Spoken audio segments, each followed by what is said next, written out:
Ebben a videóban bemutatom nektek a 09-es új Diamond Nails polygélt és a legújabb körömápoló szérumot.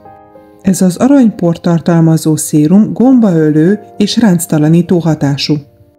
Ezekkel a lenőtt körmöcskékkel jött a vendégem, akin most egy barátnője tanult, nem is olyan rossz a munka ahhoz képest, hogy egy kis kezdő készítette őket. Sok sikert a továbbiakban! Először is előkészítjük a körmöket, nem veszem le nagyon a körmök hosszát, hogy könnyebb legyen majd tippel építsem őket. Ezután, hogy megkönnyítsem a munkám, a felületről is csiszolófejjel fogom eltávolítani az anyag nagy részét. Majd egy használt 80x80-as banánreszelővel megreszelem a körmök kontűrjét.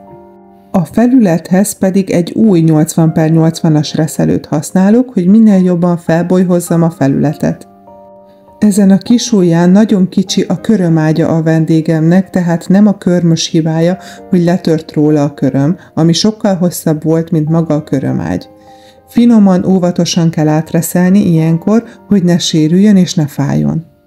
A kék kerámia fejjel a Diamond Nails-től először szépen fölválasztom a kutikulát, a letapadt bőrt a köröm felületéről.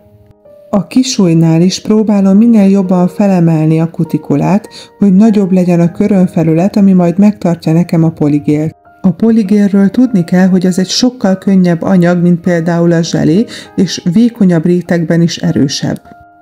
Miután fölválasztottam a bőrt, egy bőrvágó ollóval óvatosan szépen levágjuk a fölösleget, anélkül, hogy a vendégünk sérüljön. Ha ezzel is megvagyunk, a sárga kerámia fejjel szépen átfinomítjuk a vágásunk helyét, és körbe lecsiszoljuk a megmaradt száraz bőröcskéket. Majd megfordítjuk a csiszolás irányát a csiszológépünkön, és középtől jobbra haladva is kitakarítjuk szépen a körömárkot. Ezután jöhetnek az előkészítő folyadékok. Először felvisszük a körömre a nail prepet. Jó bőségesen az egész köröm felületére és a kutikulára is. Ez fertőtlenítő és zsíroldó hatású. Majd a következő a primer. Ez zsíroldó, fertőtlenítő és gombaölő. Savat tartalmaz, tehát óvatosan vigyétek fel a köröm felületére, ne érjetek vele a bőrhöz. Az utolsó előkészítő folyadékunk pedig az Ultra Bond. Ez egy folyékony ragasztó, amely elősegíti nekünk a tapadást. Alapnak a jó tapadás érdekében föl fogok vinni egy vékony réteg Sweet Pinket. Ezeknek a Nude Rubber Base-eknek van szerintem a körmökhöz a legeslegjobb tapadásuk. Hogy majd a tippek jól illeszkedjenek a körmökre, ezért csak egy cseppet viszek föl az anyagból, és 4-es zseliecsettel vékonyan elkenem. A letört köröm végét, ami a körömágy felületéről egy picikét hiányzik, szintén ezzel az anyaggal fogom pótolni, mert nagyon jó a tapadása. Leszigetelem vele a köröm végét, így védve lesz a köröm, és van ideje nyugodtan lenőni és meggyógyulni. A kocka reverse tippekkel tökéletes slim körmöket tudunk építeni, amilyet a vendégem szeretne, nagyon szépen illeszkednek a körömágyra. És a 3 új nude polygélek egyikét, a 9-est fogom használni, ebből építjük a körmöt. Kiválasztom a megfelelő méretű tippet, és ha megvan a méret, jöhet bele a polygél. Belenyomok körülbelül egy borsószem nagyságú anyagot, majd cleanseres ecsettel szépen eligazgatom benne. Miután eligazítottam, szépen fogom és fölillesztem a körömágyra, föntről lefelé nyomó mozdulattal, hogy a fölösleget lefelé nyomjuk ki, ne pedig föl a körömágyhoz. Zseblámpa alatt kötöm egy néhány másodpercet, hogy el tudjam engedni és betehessük a kezet a rendes LED lámpánkba.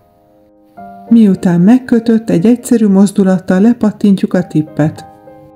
Ha készen vagyunk az építéssel, cleanseres törlővel letöröljük a körmök felületét és a körmök alját is. Ezután jöhet a formára reszelés és végül a bufferezés. A vendégem az FM3-as fedőgéllakot választotta, ez krómpelyheket tartalmaz, fixálásmentesre köt, és a csillámoknak köszönhetően tovább csillogóak maradnak a vendégek körmei, bármilyen színhez alkalmazhatjátok. Miután megkötött a fény, jöhet rá az elixír. Először cseppentek a körömágyakra, a kutikulára egy-egy csöppet, majd pedig a kézfejre. Ne feledjétek, hogy gombaölő és egyben ránctalanító hatású új elixírek jelentek meg a Diamond Nails-től. Rózsa illatban és bubblegum illatban. A vendégeim nagyon szeretik őket, és természetesen én is. Ajánlom mindenkinek, próbáljátok ki! Remélem látható a videóban, ahogy a kis arany pelyhek szépen beépülnek a bőrbe. Addig simogatod, amíg egyszerűen eltűnnek, felszívódnak. Miután ez megtörténik, nézzétek meg a változást, gyönyörűen hidratálta a kézfejet. Próbáljátok ki ti is a Diamond Nails legújabb termékeit, és hasonló tartalmakért kövessetek be minket YouTube, TikTok, Instagram és Facebook csatornáinkon. Sziasztok!